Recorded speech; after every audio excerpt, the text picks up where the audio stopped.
i-configure natin tong ah, outdoor antenna. Ito po yung Ubiquiti Nano Station M2, 2.4 GHz. Ito po yung configure natin. Ang gagawin natin itong access point para sa mga cellphone gadget na makapag-connect sa inyo ng Wi-Fi or through. Pwede po ito sa piso Wi-Fi, pwede po ito transmit ng point to point or point to multi-point. Pero ang una natin gagawin as access point lang muna. Adapter niya may PoE at saka LAN. Yung PoE yung po yung papunta sa outdoor antenna, yung LAN papunta po sa switch hub or papunta po sa may router nyo kung saan nanggagaling yung wifi nyo or internet connection nyo kung ito-broadcast po yung kung gusto nyo. Ito po. Okay, kukonfigure na po natin. Step by step po natin gagawin to. Sundan nyo lang po yung video. A few moments later. Okay, ito na mga sir. Kukonfigure na natin yung antenna nating outdoor na Ubiquiti.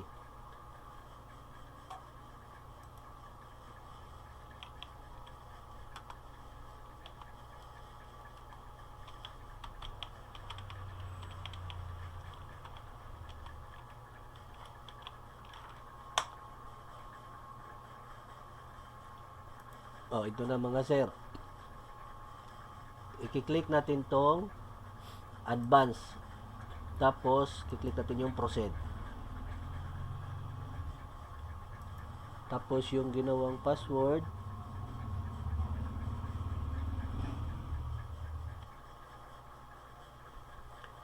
Ito na mga sir. Ang dashboard mismo ng Nano Station M2. Ngayon, meron kasi itong configuration, i-reset natin to. Papakita ko sa inyo, may reset dito sa system para uulitin natin siya. Ito po yung reset niya para ipapakita ko sa inyo paano umpisa talaga yung galing talaga siya sa factory default settings. I-reset muna natin.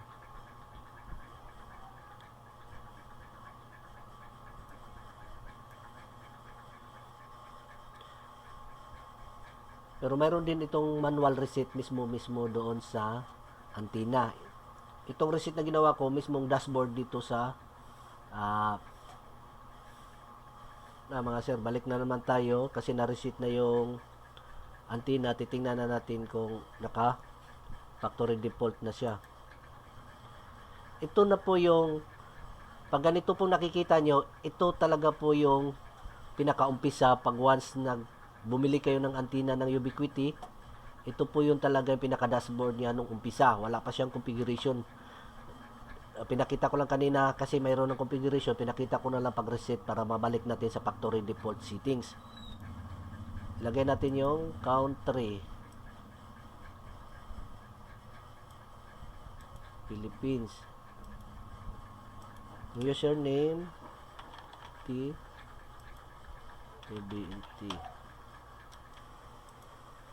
Ito mga sir, dito na tayo sa dashboard ng mismong Nano Station antenna natin. Ito na yung main. Dito po tayo sa wireless para babaguhin natin tong SSID kasi naka-default settings pa to, naka-default factory. Ngayon, dito sa wireless naman, tatlo po ito, access point, EP repeater. Ngayon, dito sa EP repeater, pwede kasi siya, gawin siyang access point repeater kung i-broadcast nyo siya na galing siya sa main, tapos access point siya, tapos at the same time, repeater siya. Re-receive siya ng signal from main broadcast, tapos i-repeat niya yung broadcast niya, yung internet connection nyo, i-repeat niya, kaya IP repeater. Kung access point naman, ito po yung antenna lang mismo, direct makakapag-connect yung antenna to antenna or direct makapag-connect yung mga mobile phones, tablet, laptop dito sa antenna. Yung meaning single broadcast lang to. Ito yung tinatawag na access point. ito namang station, ito po yung sinasabi na halimbawa, binobroadcast, ito po yung antenna na ginagamit natin, na halimbawa, nagbo-broadcast tayo from point A to point B. Meaning, itong antenna ang ilalagay nyo sa wireless mode, station siya. Pagdating doon sa receiver, from access point to station. Yung from point A, access point, pagdating doon sa point B area, yan po yung magiging, ilalagay nyo na po yung station. Kaya sa susunod na video ko na po yun, ipapakita. Ang gagawin muna natin ngayon, access point. Papakita ko rin po sa susunod na video yung paano paggawa ng access point repeater. Ngayon, i-click natin itong access point kasi ito gagamitin natin to para makapag-access yung lahat ng Wi-Fi gadget sa sinabi ko na tablet, cellphone, laptop at saka smart TV. Kahit po yung smart TV pwede po makapag-access.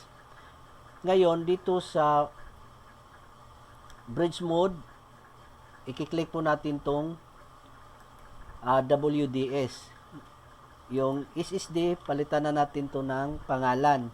Kung ano pong gusto niyo ipangalan nyo sa lugar nyo, yun po yung mabubroadcast ng outdoor antenna natin or mabubroadcast ito natin sa nano station natin. Ilalagay ko muna sa akin. Then, proceed po tayo dito sa channel duet. Itong channel na to, naka-set up kasi siya, naka-default ng 40 MHz. Ito po yung 40 MHz kung antenna to antenna, ito po yun. Mas malakas po ang signal kasi pag antenna to antenna, pag 40 MHz gagamitin, kaysa gagamit tayo ng 20 MHz. Pero, ang sa sitwasyon natin ngayon kasi, mga sir, ang makapag-access sa antenna natin ngayon through mga mobile lang, mobile, cellphone, mga Wi-Fi gadget, kaya hindi sila maka-access sa antenna natin kung ito yung gagamitin nating megahertz. Kaya babaguhin natin to ng 20 MHz kasi normal po lahat ng gadget na Wi-Fi naka-frequency lang po yan ng 2.4 MHz. Kaya lalagay na lang natin ng 20 MHz para makapag-access yung mga gadget natin dito sa antenna kasi sa gagawin natin ngayon, ito po yung naalala nyo, ito access point po. Hindi po tayo nagbo-broadcast ng one point to multi-point or antenna to antenna. Ito po, antenna to mobile cellphone or through Wi-Fi gadget. Para sa piso Wi-Fi or para sa mga Wi-Fi code or para sa mga bahay na makapag-connect yung mga gadget nila. Ito po. Tapos sa frequency naman, i-auto lang po natin yan dahil hindi po, sa sinabi ko na, hindi tayo nag-antenna to antenna. Gagamitin lang natin itong mga frequency na to kung saan yung hindi traffic pag nagbo-broadcast tayo ng antenna to antenna, access point to multi-point, or access point to station. Kaya, papakita ko na. Tapos, sa security naman, hindi po natin to lalagyan ng security code, security mode kasi gagamitin po natin to ng Wi-Fi broadcast, yung mga piso Wi-Fi, Bindo Wi-Fi, ito po yon. Kaya lalagay natin kasi mayroon na po siyang login page ang lalabas kaya dapat walang security code. Okay. Pagkatapos nating ma-configure po ito wireless, umpisa na po. Tingnan nyo ng maigi itong video na to. Sundan nyo lang maigi. Isi-save po natin siya. Kiklik change, apply po natin. Ngayon, nakasave na po ito dito sa configuration. Punta naman tayo ng network. Step by step po ito mga sir. Para hindi kayo malito. Okay, dito sa network, papaliwanag ko na rin yung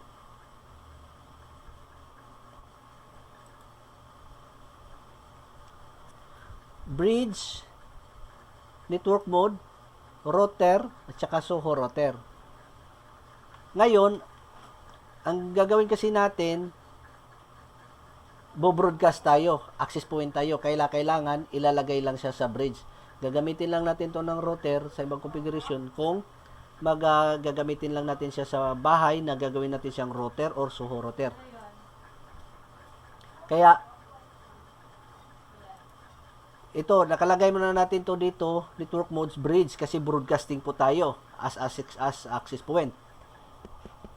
Dito naman sa SIM configuration mode, kasi marami to, may advance po ito mga sir. Dito sa configuration mode, ito yung sinasabi ko na default IP niya. Pwede nyo itong baguhin mga sir, pwede din hindi. Nasa sa inyo na po yun. Kaya, sa demo ko naman ngayon, hindi ko lang muna babaguhin yung IP address sa personal para magtuloy-tuloy yung demo natin. Dito na po mga sir. Itong distance na po ito, nakalagay po 6 km, 6.5 km, pwede nyo po ito idadrag until po ng 47 kilometers. Ito po yung kaya i-broadcast ng station na to until 47 kilometers po nakalagay. Until 50 kilometers pala. Sagad siya 52 kilometers. Pero naka-auto adjust po yun. Pwede po ito manual adjust, pwede po naka-adjust. Kaya sa akin lang po, kahit ilalagay ko lang po siya ng kahit po 5 kilometers, malapit lang po yan. Po ito, tatanggalin yung auto, nagmamanual lang po kayo. Pero sa akin, ilalagay ko lang yung auto adjust. Ito naman pong pangmalayuan kung antenna to antenna, wireless from access point to station or from access point to multi-point. Pwede nyo po i-adjust yung kilometer distance niya. Ngayon, wala na po tayong babaguhin dito. Nakasit na po yan.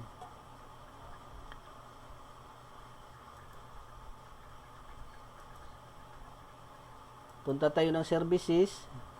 Sa services mga sir, ito po, naka-default, wala na po tayong babaguhin dito. Ito na po, naka-default na po siya. Tapos sa system, ito na po yung GMT, babaguhin po natin to kung saan tayong GMT. Plus 8 po tayo. Plus 8, dito po tayo sa Singapore, Hong Kong. Greenwich Meridian Time, positive 8 po tayo from Greenwich.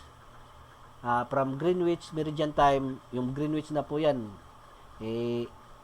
Sabihin ko na lang po sa inyo, nakabase po yan, yung location na yan sa London. Kaya yun po yung GMT doon 00. Ay tayo from GMT to Philippines, plus 8 hours tayo. Kung halimbawa alas 8 dito, sa London, alas 12 pa ng gabi, kung alas 8 ng umaga dito. Ganun po yun, plus 8 po tayo. Dito na lang dito tayo babase sa time zone.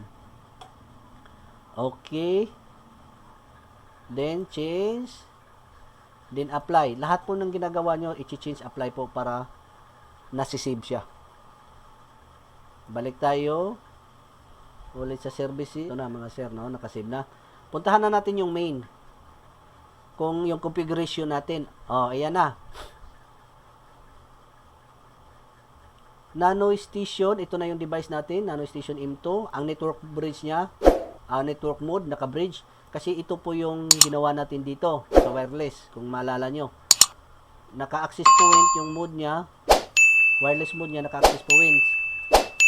Tapos, yung dito naman sa network, naka-bridge po tayo ng network mode. Kaya dito makikita natin sa main, ito po yung nakikita natin, Nano Station, yung device, pangalan natin ng device, ito po yung Nano Station M2, Ubiquiti. Naka-bridge yung mode, access point siya, kasi sinit up natin siya access point. Tapos, yung SSID na nilagay nyo. Tapos, dito po sa channel width, binago po natin ng 20 MHz, kasi para po nga to sa mga cellphone, laptop, tablet, mga Wi-Fi gadgets, kasi pag 40 MHz po hindi po makakonect unless lang po antenna to antenna lang po yung broadcasting natin, pwede sila makapag-connect. Tapos yung channel frequency, ina-auto po natin yun. O, ito na mga sir. Ngayon, dito naman sa pinaka, ito po, babaguhin po natin ito. Airmax settings. Airmax settings enable kung antenna to antenna, pero kung hindi po natin to gamitan ng antenna to antenna, i-disable po natin yan. A few moments later. Inyo po, dalawa lang po ang nakailaw kasi wala pa pong gadget or mobile po na nakakonect. Magbabago po yung kulay niyan o magkakaroon po ng ilaw yung ibang lead dyan. Iscan na natin yung Wi-Fi. Ito na po. Lumabas na po yun. Kung naalala nyo kanina, naalala na yung pinakaumpisa na nilagay natin ang SSID na number 3 unlimited Wi-Fi. Ito na po. I-click lang po natin. Dito po tayo magko-connect sa number 3.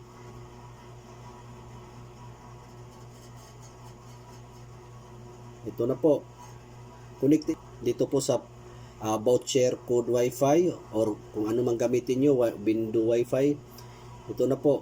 Pansinin nyo po yung ilaw ng antenna. Nagkaroon na po siya ng ilaw ng red, orange at saka green. Kanina po, dalawa lang po yung ilaw. Yun lang po yung power at saka yung LAN.